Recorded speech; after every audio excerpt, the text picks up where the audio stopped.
Mengapa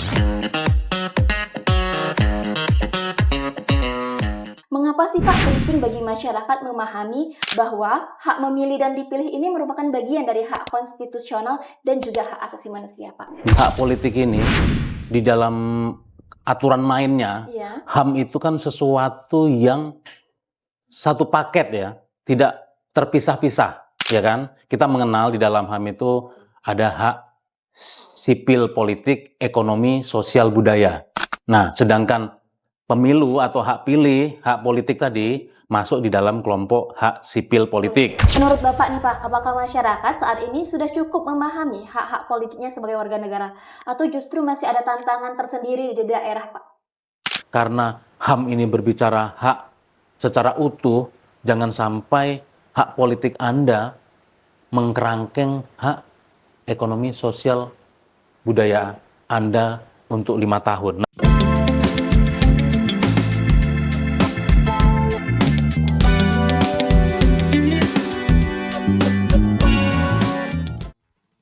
Hai teman pemilih, selamat datang kembali di Bilik Podcast KPU Provinsi Jambi.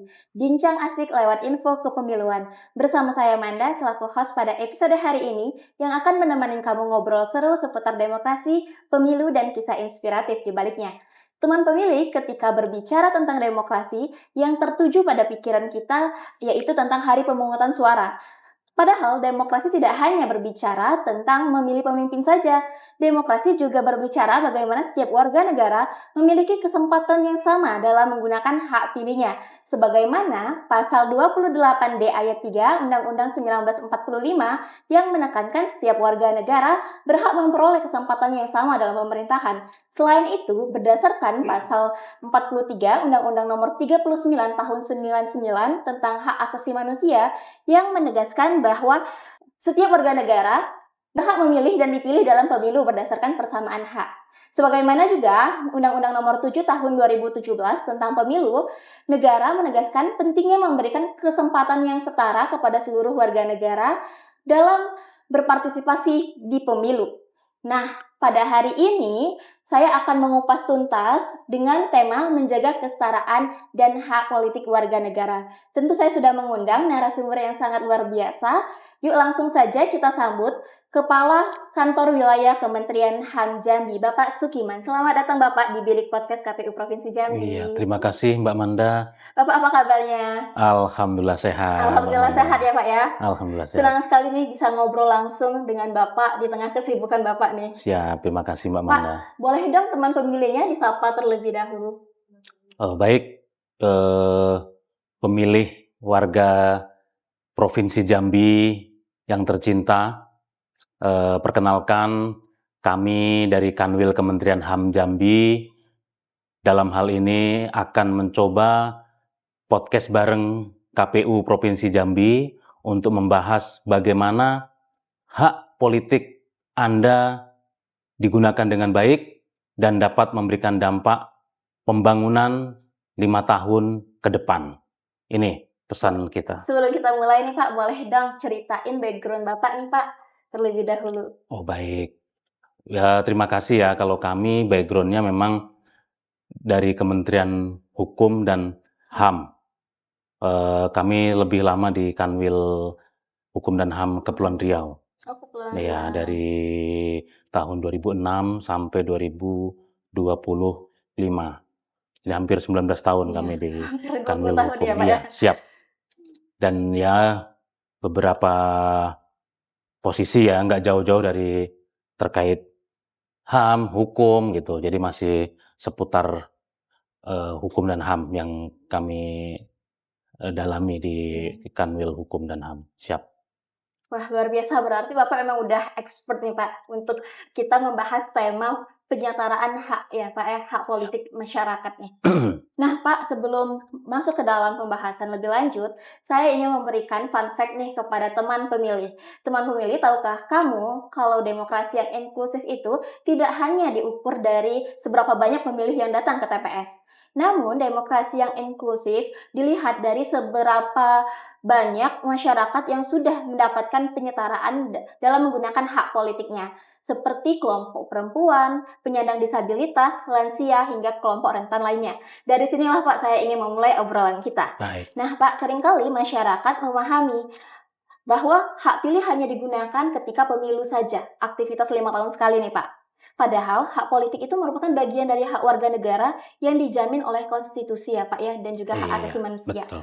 Mengapa sih Pak penting bagi masyarakat memahami bahwa hak memilih dan dipilih ini merupakan bagian dari hak konstitusional dan juga hak asasi manusia Pak? Baik, terima kasih Mbak Manda. Iya, Ya ini sebetulnya substansi dari bagian dari hak asasi manusia. Salah satunya adalah hak politik, ya, yang kita kenal mungkin secara umum kita mengenal dengan hak politik. hak politik. Yang mana tadi sudah Mbak Manda jelaskan, itu jelas diatur di konstitusional kita, Undang-Undang HAM, Undang-Undang Pemilu, dan bahkan di ICCPR kita. Itu juga mengatur bagaimana internasional juga memandang bahwa pemilihan pemilu khususnya hak dalam urusan publik, termasuk hak pilih dan dipilih. Iya. Itu juga diatur. Jadi internasional juga mengatur itu. Jadi kita sudah jelas bagi masyarakat Jambi bahwa ini adalah hak konstitusional Anda. Ya, konstitusional kita semua yang harus kita gunakan. Dan KPU sebagai lembaga yang sudah dibentuk untuk menyelenggarakan pemilu, khususnya teknisnya pemilu. Iya. Tapi kita tahu pemilu ini kan rangkaian panjang ya. Betul, Pak. Rangkaian panjang yang harus sama-sama kita laksanakan. Mungkin saat ini kalau kita tanya tahun berapa pemilu? 2029. Iya. Tapi dari sekarang saya yakin KPU sudah aktif melaksanakan tahapan-tahapan agenda-agenda untuk menuju ke pemilu yang dituju nanti. Itu. Jadi secara konstitusional sangat jelas bahwa kita semua diberikan kepastian dasar hukum bahwa hak politik memiliki landasan dasar hukum yang kuat di negara kita. Jadi masyarakat sangat penting ya Pak untuk memahami bahwa hak politik ini jelas sekali sudah diatur dalam regulasi undang-undangnya Pak. Sangat penting. Sangat penting Ya, sangat sekali. penting sekali. Dalam perspektif HAM nih Pak, apakah hak politik ini memiliki kedudukan yang sama pentingnya dengan hak dasar lainnya Pak? Ya, tentu. Karena memang hak politik ini di dalam aturan mainnya, HAM itu kan sesuatu yang satu paket ya, tidak terpisah-pisah, ya kan? Kita mengenal di dalam HAM itu ada hak sipil, politik, ekonomi, sosial, budaya. Nah, sedangkan pemilu atau hak pilih, hak politik tadi masuk di dalam kelompok hak sipil politik. Tetapi kita selain hak sipil politik juga ada hak ekonomi, sosial, budaya. Yang mana antara hak politik tadi memiliki dampak terhadap hak-hak ekonomi, sosial, budaya yang lain. Bagaimana tidak? Kita ini kan saat ini mungkin ya masyarakat sudah tahu tanggal sekian itu sudah jadwalnya memilih kan? Iya, betul. KPU sudah menyuarakan tanggal ayo ke TPS tanggal sekian untuk mencoblos. Nah, itu sudah masyarakat sudah tahu itu, paham itu bahwa dia harus menggunakan hak pilihnya. Tetapi bagaimana masyarakat menggunakan hak pilihnya itu dengan yang seperti apa idealnya kan gitu ya. Nah, ini mungkin tahap itu KPU sudah berhasil membawa masyarakat tahu jadwalnya, tahu apa yang harus dikerjakan. Tetapi substansi utama dalam memberikan kepada siapa dia mempercayakan hak pilihnya. Nah ini, kalau Mbak Manda tadi tanya nih, apakah ada kaitannya ya antara hak politik dengan hak-hak yang lainnya? Betul. Jadi kita tahu substansi hak politik ini adalah memang secara faktanya terdaftar, datang ke TPS, mencoblos. Tetapi dampak dari tindakan pemenuhan hak politiknya tadi itu memiliki dampak kepada hak-hak lain. Kalau dalam pemilihan terpilihlah anggota DPRD kota, kabupaten, provinsi, tingkat pusat, terus bupati, wali kota, gubernur, presiden. Ini kira-kira dampak terhadap hak-hak yang lain tadi, ekonomi, sosial, budaya, terdampak enggak? Sangat terdampak, Pak. Nah, ketika terpilih dewan-dewan yang baik, bupati, gubernur yang baik, presiden yang baik, Kebijakan yang baik ya, Pak ya. akan menghasilkan kebijakan yang baik. Tetapi ketika yang dipilih atau yang terpilih legislatif, eksekutif, tingkat daerah maupun tingkat pusat yang nanti kita bahas lagi di ini ya, mungkin belum sesuai, apa akhirnya? Anggaran banyak, tapi entah untuk apa, pembangunan tidak tercukupi, hak-hak kesehatan Dampaknya tidak dirasakan oleh terpenuhi. masyarakat. Nah, pendidikan mahal, ekonomi susah. Ini kan semuanya dampak apa?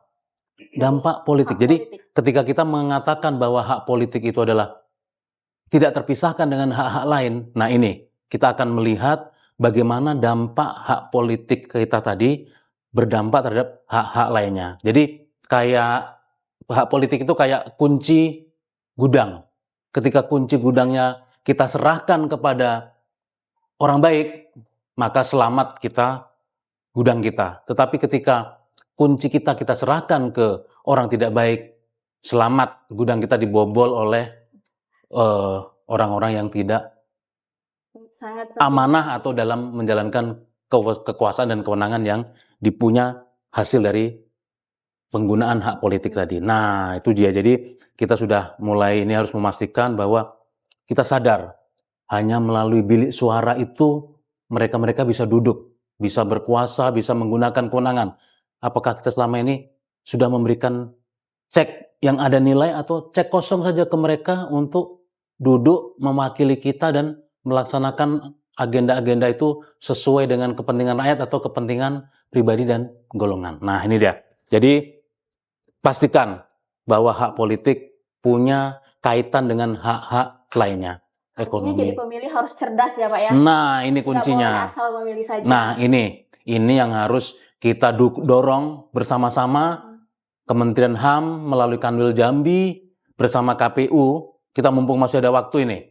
Bukan mengatakan selama ini pemilih belum cerdas, tidak. Kami hanya ingin memastikan bahwa hak politik yang dimiliki warga negara ini benar-benar digunakan. Apakah kita pernah ada melakukan penelitian? Dewan yang duduk ini dipilihnya berdasarkan apa? Apakah karena serangan fajarnya yang masif dia duduk? Seperti apa outputnya nanti? Atau anggota dewan atau yang dipilih ya, itu baik di eksekutif legislatif menggunakan pendekatan kepada pemilih dengan cara-cara yang baik, memberikan pencerdasan kepada pemilih, pendidikan politik, sehingga dia dipilih masyarakat atas sana kesadaran dan dia berkualitas sehingga dapat menjalankan apa yang kita amanahkan melalui bilik suara itu. Kita mungkin perlu lakukan itu juga. Dampak pilihan pemilih itu sudah mencerminkan standar belum? Kan sekarang rame nih muncul dari sekian ratus anggota DPR RI yang masih ijazah SMA masih sekian ratus, yang tidak jelas pendidikannya. Ini kan mencerminkan apa? Kita membutuhkan orang-orang yang berkualitas karena duduk di dewan, duduk ini kan membutuhkan orang-orang yang pintar, tahu kebutuhan masyarakat, tahu apa yang harus dilakukan, mencegah yang tidak baik tadi, untuk apa? Semuanya kembali ke apa? Kemakmuran rakyat, kebaikan rakyat. Kalau mereka memikirkan itu, otomatis pemenuhan hak-hak ekonomi, sosial, budaya terpenuhi. Tapi kalau tidak siap-siap, kita menderita gara-gara hak politik yang kita berikan pada saat itu. Nah, ini jadi luar biasa dampak kaitannya terhadap hak-hak lain. Tuh. Jadi buat teman pemilih, jangan lupa untuk menjadi pemilih yang cerdas, tidak asal memilih pemimpin ya, karena hak politik ini sangat berkaitan dengan hak dasar lainnya yang seperti sudah Pak Sukiman jelaskan tadi. Betul. Menurut Bapak nih Pak, apakah masyarakat saat ini sudah cukup memahami hak-hak politiknya sebagai warga negara, atau justru masih ada tantangan tersendiri di daerah Pak? Ya, seperti kita sampaikan tadi, tentu dalam beberapa tahun terakhir atau pemilu terakhir ya, mungkin masyarakat sudah mulai aware ya dari partisipasinya, dari dia sudah tahu ada kapan memilih, kapan ini sudah. Berarti ini kan bentuk pendidikan partisipasi itu kan berangkat dari pemahaman, penguatan kepada masyarakat bahwa menggunakan hak pilih itu sesuatu yang penting. Cuma kan memang seperti yang kita sampaikan tadi, kualitas masyarakat dalam menggunakan hak pilihnya atau yang dihasilkan. Kita selama ini merasa puas nggak dengan anggota legislatif, anggota eksekutif yang duduk, yang hasil pilihan ya, maksudnya ya, itu tuh sudah memenuhi ekspektasi nggak? Kan gitu ya. Ini yang perlu. Mungkin hak memilih sudah tahu, tetapi substansi memilihnya itu berdasarkan apa? Ini yang perlu bersama-sama juga. Sebetulnya kita melakukan tekniknya ya, mungkin bisa melakukan ke kampus, ke sekolah-sekolah, sosialisasi, melakukan pendidikan politik kepada masyarakat. Kan kita posisi ASN ya, jadi posisi kita kan tidak mendorong orang memilih pilihan tertentu, tidak. Tapi kita bersama-sama menggunakan kesempatan waktu ini untuk melakukan mungkin pendidikan politik, pelatihan-pelatihan yang seperti apa dalam menggunakan hak itu, dampak dari pilihan kita itu terhadap siapa yang akan memimpin kita, kemenangan mereka apa, kan ini kadang-kadang nggak kita tahu, mereka nggak tahu nyoblos ini untuk apa, tugasnya nanti apa ya. Kita menuntut pendidikan bagus, kesehatan bagus, tapi yang dipilih nggak tahu memperjuangkan apa untuk kesehatan dan pendidikan kita. Nah, kira-kira begitu. Iya, jadi sangat penting sekali nih sebelum memilih. Sebagai seorang Kakanwil HAM Jambi nih Pak, gimana sih kondisi kesadaran masyarakat terhadap hak politiknya untuk di Provinsi Jambi Pak? Ya, tentu untuk mengetahui itu ya, kesadaran ya, kita bisa melihat tingkat partisipasi dulu, ya kan? Jangan sampai nanti kita seolah-olah ya, ini kan banyak ya aspeknya ya Mbak ya. Iya. Kenapa orang itu mau memilih? Apakah dia trauma? Sama aja mau siapapun yang jadi bupati di DPR, jalan kita rusak juga, ya, kami juga miskin juga. Nah, ini juga bibit-bibit yang membuat kita jadi agak sedikit apatis terhadap penggunaan hak politik kita. Padahal sedangkan yang kawan-kawan yang sebelah, yang mungkin yang nggak baik-baik ini karena memanfaatkan orang pada golput. Oh, yaudah, ini kesempatan kita untuk yang calon-calon atau ini yang kurang baik, tapi semangat untuk mencari dukungan untuk orang datang ke TPS. Sehingga apa? Ini antara apatis dengan realitas nanti ya. Antara pemilih yang sudah apatis sehingga dia males datang menggunakan hak pilihnya, sehingga yang justru yang duduk nanti orang-orang yang itu tadi, yang maksudnya memiliki basis tapi mendorong, ya kan gitu ya. Ini termasuk golput juga. Itu bisa memberikan dampak apa ya? Yang seharusnya mereka bisa menggunakan hak pilihnya, tetapi tidak menggunakan, sehingga calon-calon yang tidak kurang bagus tapi memiliki basis pemilih yang dimanfaatkan untuk menyoblos di hari H, justru mereka lah yang diberikan ruang lebih untuk menguasai atau menduduki jabatan-jabatan memang yang dipilih tadi. Ini sebetulnya banyak aspeknya sih Mbak ya, kalau memang kita mau ini kan. Nah, tadi juga kita lihat bagaimana Mbak antara hak politik, karena di dalam Undang-Undang Dasar kita juga di pasal 28A sampai J itu kan isinya hak asasi manusia semua. Di situ ada hak hidup, hak melanjutkan keturunan, pendidikan, kesehatan ya. Di situ juga hak politik. Jadi pastikan bahwa negara juga menjamin hak-hak warga negara. Jadi antara politik dengan hak lain itu setara, harus dimaksimalkan, dipenuhi. Jadi kalau hak politik mungkin KPU selaku penyelenggaranya ya, mulai dari pendataan, pencatatan, pemilihan sampai penetapan hasil pemilihan kan. Nah, ini sudah dipenuhi, tinggal sekarang bagaimana kita mengisi ruang-ruang itu agar apa? Kualitas pemilu hak politik ini betul-betul maksimal untuk kebaikan dalam rangka pemenuhan hak-hak yang lainnya. Nah ini dia. Siap. Gimana Mbak? Pak, dari sekian pertanyaan yang sudah saya lontarkan, banyak sekali menambah wawasan baru nih Pak. Tentu buat teman pemilih juga yang awalnya mungkin belum mengerti, jadi sekarang lebih harus aware terkait hak politik ini ya Pak, karena sangat berkaitan sekali dengan hak-hak dasar lainnya teman pemilih. Nah Pak, sebelum kita lanjut ngobrol seru lagi, ada kuis nih buat teman pemilih yang sudah setia mendengarkan obrolan kita dari tadi. Buat teman pemilih, jangan lupa jawab di kolom komentar di bawah ini ya. Hai teman pemilih, saatnya kita kuis. Pertanyaannya adalah, apa sih yang dimaksud dengan demokrasi yang inklusif? Tulis jawabannya di kolom komentar ya.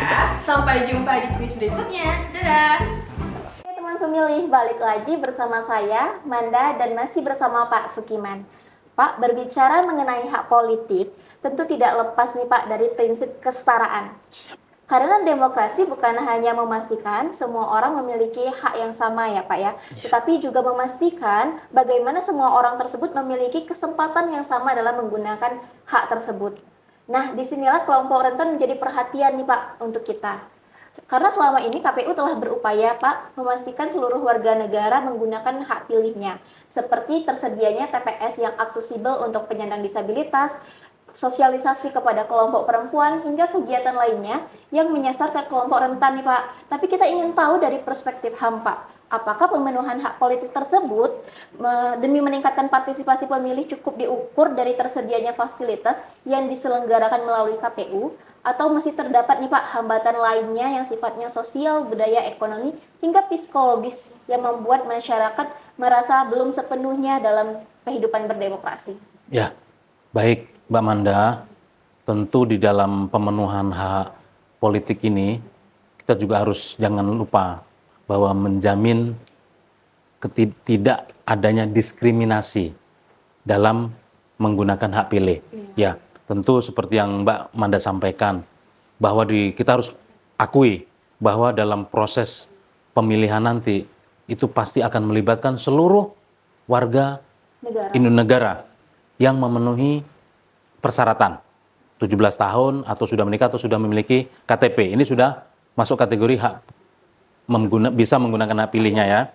Tetapi kita perlu ingat juga, di dalam lapangan masyarakat kita memiliki keterbatasan antara tadi tuh. Bukan keterbatasan ya, sebetulnya ini lebih kepada posisi kedudukan ya, antara kawan-kawan kita yang difabel. Ini seperti apa? Kita juga mau memastikan dengan KPU, seperti apa selama ini pendekatan yang sudah digunakan. Bagaimana upaya yang dilakukan dari KPU memastikan bahwa setiap warga negara, khususnya di Jambi yang memiliki hak pilih, tetapi membutuhkan keadaan tertentu, dipastikan itu harus disiapkan. Dan kami juga mungkin belum tahu teknisnya ya, untuk TPS kelompok khusus ini, apakah disebar berdasarkan informasi yang sebelumnya, apakah, ya ini mungkin kami yang belum tahu ini Mbak Manda, nanti bisa diinfokan, apakah ada penetapan TPS itu hanya tertentu atau memang semua TPS siap menerima pemilih kelompok rentan. Nah, itu saya nanti mungkin dapat info ya untuk memastikan ke depan seperti apa. Nah itu khusus kelompok-kelompok rentan. Nanti kelompok-kelompok yang mungkin kita tahu di wilayah kita selain kelompok rentan, nanti lansia, yang sakit, terus apa lagi? Yang masyarakat adat Pak juga. Masyarakat adat ya, kita juga mengenal di kita ini di beberapa daerah kita masih memiliki masyarakat adat. Apakah karena kami juga baru di Jambi, saya nggak tahu nih apakah selama ini proses pendataan, penetapan TPS sampai penyerahan kertas suara bahwa dia sudah terdaftar pemilih, menyampaikan bahwa harus hadir itu seperti apa. Tapi yang pasti sepanjang mereka memiliki hak pilih dijamin oleh undang-undang, terdaftar memenuhi syarat, ini yang harus wajib dipastikan bahwa hak-hak mereka terpenuhi dan tersalurkan dengan baik. Nah, seperti apa? Nanti kami justru ingin tahu. Iya. Kita ingin jangan sampai hanya karena mereka tinggal di jauh atau berpindah-pindah. Ini harus KPU harus memastikan punya mekanisme atau metode yang jelas sejauh bagaimana teknis memastikan pada hari H penggunaan suara itu digunakan dan terlaksana dengan baik. Baik, Pak. Nah, tuh. Jadi kalau untuk dari kita tuh Pak ya, dari kenapa KPU ini kalau stigma dari masyarakat kerja 5 tahun sekali aja ketika pemilu. Padahal ketika di luar masa tahapan, kita itu tetap bekerja Pak, seperti saat ini ada pemutakhiran data pemilih berkelanjutan. Di mana data pemilih berkelanjutan ini juga selalu update nih Pak datanya. Tidak hanya saat pemilu saja, tetapi di luar masa tahapan pemilu. Untuk apa update data ini? Ya itu tadi untuk nanti ketika pemilihan umum agar seluruh warga negara bisa memenuhi hak politiknya tadi Pak. Nah, selain itu juga dari divisi Sosdiklik, Parmas, dan SDM, kita ada yang namanya sosialisasi pendidikan pemilih Pak.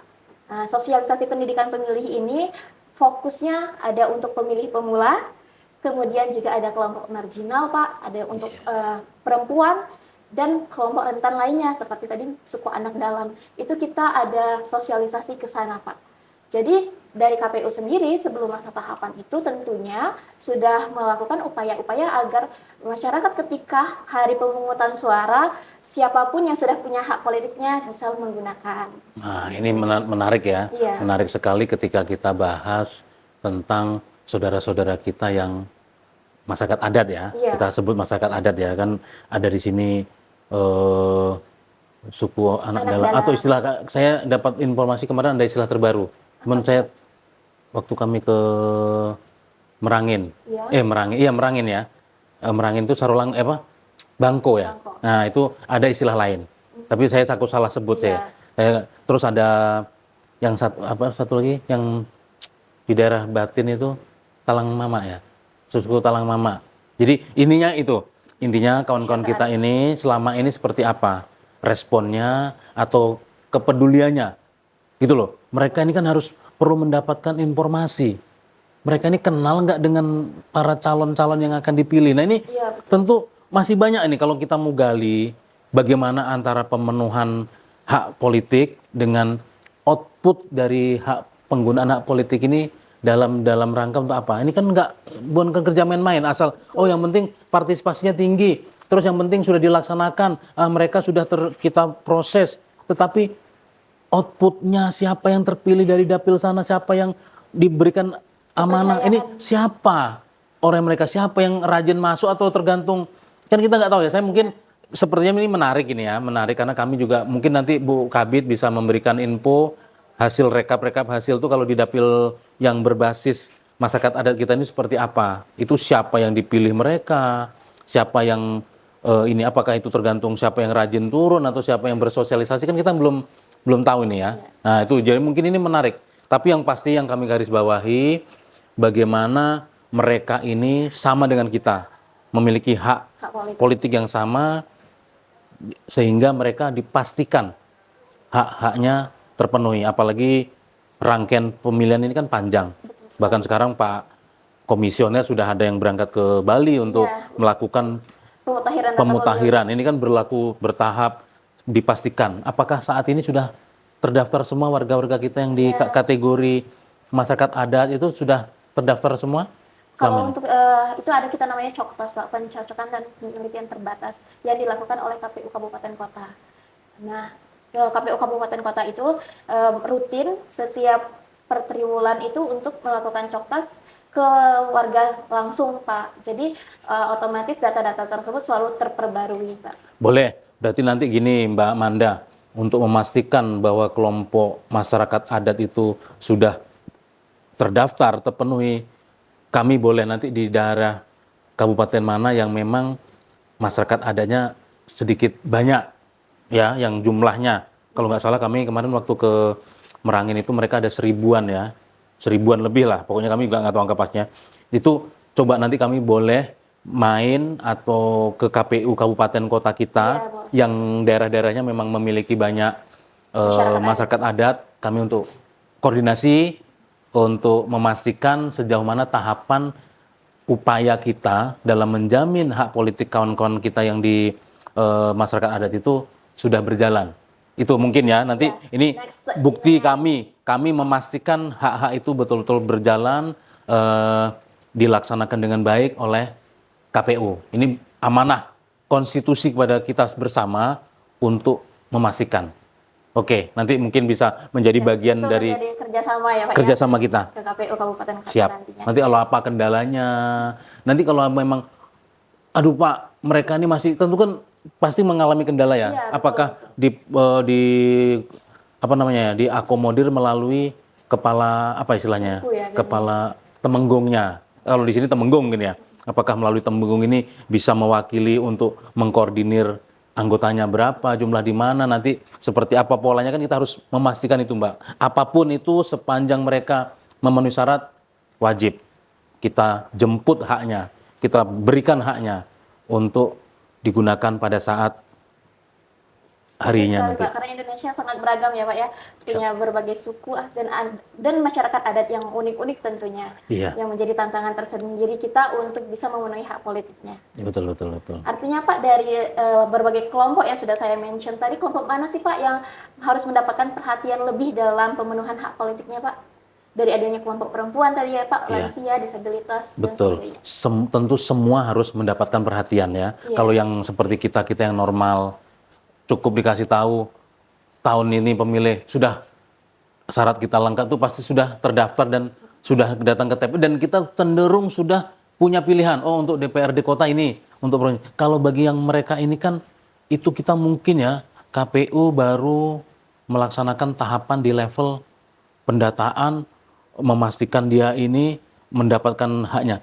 Belum lagi nanti kita berbicara siapa yang dipilih, bagaimana nanti dampaknya. Kan kita bicara pemilihan secara luas, walaupun siapa yang dipilih itu bukan tanggung jawab KPU, tetapi kita ketika berbicara tentang hak politik ini dalam konsep negara demokrasi, karena kan siapa pemilihan kita dan hasil dari pemilihan itu memberikan dampak tadi. Ya, jadi kita harus ingat nih, kita kalau bicara pemilu tidak hanya sebatas bagaimana mereka dipenuhi haknya, tapi kita berharap apa yang dihasilkan dari pemilu memberikan dampak positif ke depan. Tapi kan saya juga, emang Bapak bisa memastikan yang dipilih itu lebih bagus dari yang nggak dipilih kan? Tapi itulah, mungkin ya kita bisa lihat nih Bu, dampak pemilihan di daerah perkotaan dengan daerah yang mungkin jauh dari informasi. Mereka nggak tahu bahkan siapa, nggak kenal yang dipilih. Tapi karena harus nyoblos, dicoblos juga. Hasilnya apa? Ya kan, kita bisa lihat. Mungkin dewan, wali kota, Belum memenuhi ekspektasi ya. yang duduk, yang terpilih itu mungkin orang-orang, oh sudah selama ini sudah aktif memberikan pendampingan masyarakat atau berbuat untuk masyarakat. Tapi kalau yang di daerah-daerah, kita maaf bukan mengatakan daerah itu tidak, tapi paling tidak adalah apa namanya, dampak bahwa mereka tidak kenal dengan siapa yang mau dipilih, tidak tahu track recordnya, tidak ada pilihan lain siapa sih yang hanya datang besok hanya mengenalkan diri, oh itu ya, ya udah, dia nggak punya opsi lain, padahal yang datang ini entah siapa gitu ya. Nah ini, jadi ini sebetulnya sangat banyak sekali kalau kita, tapi ini sebetulnya bukan areanya KPU ya, secara khusus, tapi kita memastikan. Tapi oke, kita bahas masalah kelompok-kelompok yang lain tadi. Tentu memiliki spesifik. Bagaimana yang difabel. Difabel ini lebih kepada bagaimana kita memastikan sarana pendukung pada saat pemilihan. Kan kalau difabel ini kan bisa ini ya, dia tetap mendapatkan informasi, siapa yang ini kan mungkin itu udah, memang kita jamin ya, jujur, adil, langsung, umum, bebas rahasia itu kan udah pasti ya. Juga begitu perempuan. Untuk perempuan? Perempuan kan secara kebutuhan mungkin kalau dia tidak difabel, dia tidak, ini kan tidak membutuhkan sarana tambahan ya. Betul. Tapi mungkin ya, mungkin lebih kepada penguatan mereka. Dan nanti pikir, jangan sampai dia berpikir, saya kan perempuan. Nah ini, jangan sampai ya merasa, suara saya kan juga nggak menentukan apa-apa. Ini yang harus mungkin kita selalu kuatkan ya. Bagaimana kawan-kawan kelompok perempuan atau wanita ini kan harus kita berikan penguatan ya. Kalau mungkin yang bapak-bapak kan mungkin cenderung akan semangat menggunakan hak pilihnya. Sedangkan ibu-ibu merasa, saya juga nggak menentukan apa-apa gitu. Padahal ini enggak. Ini harus sama. Suara ibu, suara bapak dihitung satu. Iya betul. One vote ya, nah Pak, ya. itu dia. Ini yang harus kita inikan. Jadi difabel, masyarakat adat, perempuan atau wanita harus mendapatkan porsinya masing-masing nanti dalam persiapan pendidikan atau sosialisasi. Jadi seperti itu, Mbak. Artinya seluruh kelompok perlu sekali perhatian lebih ya Siap. Pak ya. Mungkin dipilah, Namanya dipetakan wilayahnya. kita harus setara tadi. Betul, inilah praktek kesetaraan yang sesungguhnya di dalam demokrasi. Iya. Ya, saya berharap nanti memang KPU betul-betul dapat memilah dari awal. Kelompok-kelompok ini kan kita sudah berpengalaman menyelenggarakan pemilu sekian kali, maunya kan kita sudah tahu nih, oh kemarin hak-hak ini belum maksimal terpenuhi. Mungkin saat ini kita untuk memaksimalkan kembali upaya-upaya kita. Saya yakin itu komitmen KPU dalam menjadi penyelenggara pemilu yang baik tidak diragukan lagi. Nah, kita bersama-sama lah dengan Kanwil HAM nanti seperti apa. Termasuk nanti Mbak, itu pemilih-pemilih di tempat-tempat khusus seperti lapas, rutan. Nah, ini kan juga agak ribet ini. Kemarin waktu kami masih bergabung di Kanwil Hukum dan HAM, itu kan juga kami dilibatkan dalam pemenuhan hak-hak saudara-saudara kita yang dalam posisi ada di dalam lapas rutan. Mereka saat memilih tetap di lapas yang mereka huni saat itu.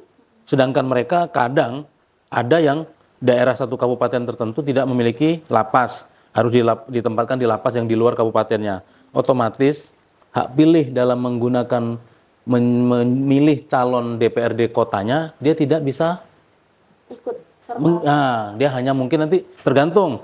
Kalau dia masih DPRD provinsi, satu dapil yang sama kabupaten, makanya kan kayak kita nih dapil Batanghari dengan Muaro Jambi itu satu dapil untuk provinsi. Nah, mungkin itu bisa, tapi kalau yang di luar lagi, kan itu tinggal hanya di tingkat RI mungkin, karena di satu provinsi yang sama, kalau satu dapil, nah gitu. Jadi ini juga harus pastikan. Tapi saya yakin KPU sudah punya jurus-jurus jitu untuk memastikan bahwa kawan-kawan kita di lapas, rutan itu dapat disalurkan hak-haknya. Tapi ada biasa permasalahannya itu kalau gitu Bu, tidak memiliki KTP. Kawan-kawan di lapas itu ada yang tidak memiliki KTP.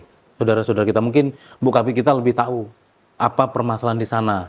Karena beliau mungkin pernah mendampingi permasalahan itu, memastikan hak-hak pilih dari saudara-saudara kita yang di lapas rutan, baik yang di Polda maupun di rutan rumah polisi ya, rumah tahanan polisi atau di lingkungan pemasyarakatan itu kan memiliki posisi yang tidak di tempat tinggalnya dan dipastikan harus mendapatkan hak pilihnya. Siap. Harusnya sinergi antara KPU dan Kanwil Kemenham sangat penting sekali ya Pak ya. Siap. Yang nantinya ke depan kita akan berkoordinasi untuk menjalin kerjasama agar pemilu selanjutnya lebih baik lagi. Itu harapan kami dalam rangka memastikan terpenuhinya hak politik.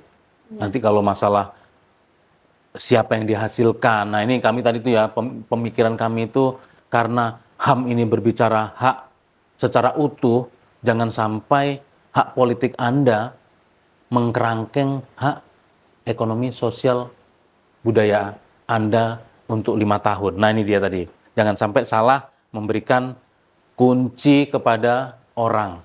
Dalam rangka apa? Ya pemilihan tadi, ketika kita berikan kunci ke maling, ya habis gudang kita. Ya, betul. Nah itu dia, kalau Kebobolan. kita diberikan ke orang yang baik, mungkin dijaga.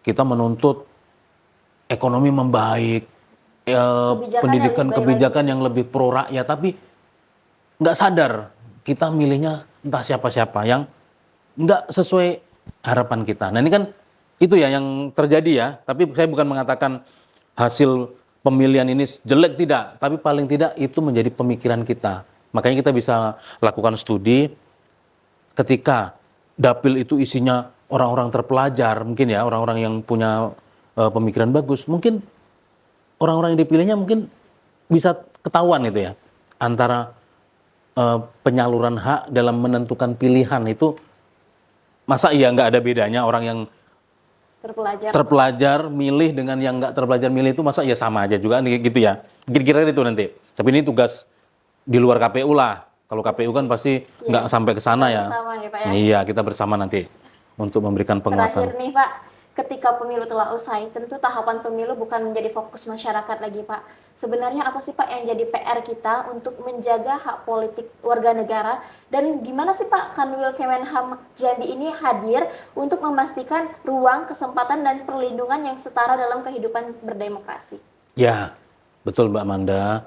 Tadi seperti kami sampaikan, kami dari Kementerian HAM Jambi ini kan juga khusus dalam hak politik. Kami juga tidak bisa mengakses wilayah yang begini luas, ya kan? Iya.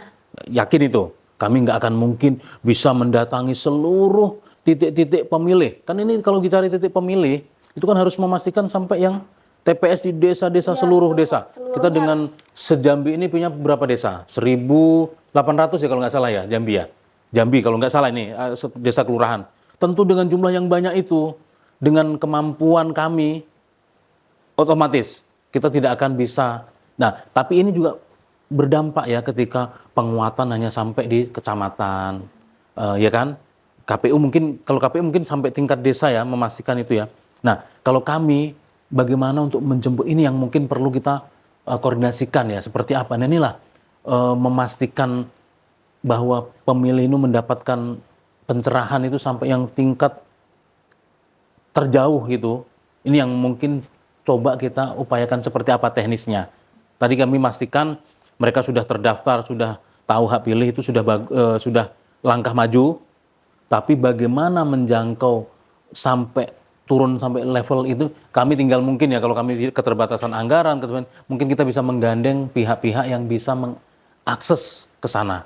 Itu yang harus kita pastikan agar apa? Menjamin hak politik kerjasama dengan stakeholder, ya Pak ya? Iya, Untuk tentu harus menjamin saling hak bersinergi, politiknya. memastikan bahwa mereka menggunakan hak politiknya dengan baik, dan bisa kita lihat nanti seperti apa pendekatan ini ya, nanti apakah Kanwil akan dibawa sama KPU juga. Ayo Pak, kita ke titik-titik yang rawan tadi. Kalau yang umum mungkin kami nggak perlu terlalu ini ya, kami mungkin fokus ke kelompok-kelompok rentan yang kita sebut tadi, memastikan bahwa mereka mendapatkan hak yang sama. Mungkin itu tolak ukur kami bahwa memastikan pemenuhan hak politiknya berjalan dengan baik ketika kelompok-kelompok rentan sudah kita petakan, sudah kita identifikasi, ini kebutuhannya apa, seperti apa gitu. Mungkin itu nanti yang perlu kita ini kan. Terima kasih banyak ya Pak ya atas insight yang sangat luar biasa sekali nih Pak. Karena kita teman pemilih selama ini seperti kata Bapak Sukiman tadi, memilih itu ya udah tinggal datang aja ke TPS. Tapi mungkin kita tidak terlalu memikirkan dampaknya setelah pemilihan itu. Karena hasilnya ini sangat berdampak sekali dengan kehidupan sosial budaya kita ya Pak ya. Siap. Bahkan kesejahteraan kita juga ditentukan dari kebijakan yang lahir teman pemilih. Siap. Untuk itu teman pemilih, jadilah pemilih yang cerdas dan pastikan ketika kita memilih pemimpin kita harus tahu terlebih dahulu track record-nya. Tentunya juga menjadi PR untuk KPU bersinergi dengan Kanwil Kemenham memastikan hak politik akan setara ya Pak ya. Iya. Demi pemenuhan hak asasi manusia. Siap. Baik Bapak, terima kasih banyak Bapak Ya, terima atas kasih, Mbak kesempatannya telah mau datang nih Pak ke bilik Siap, podcast siap. KPU Provinsi Jambi. Semoga next time-nya kita bisa ngobrol dengan tema yang lebih menarik lagi ya Siap. Pak ya. Siap Mbak Amanda. Baik teman pemilih, saya Amanda pamit undur diri, sampai jumpa di episode berikutnya.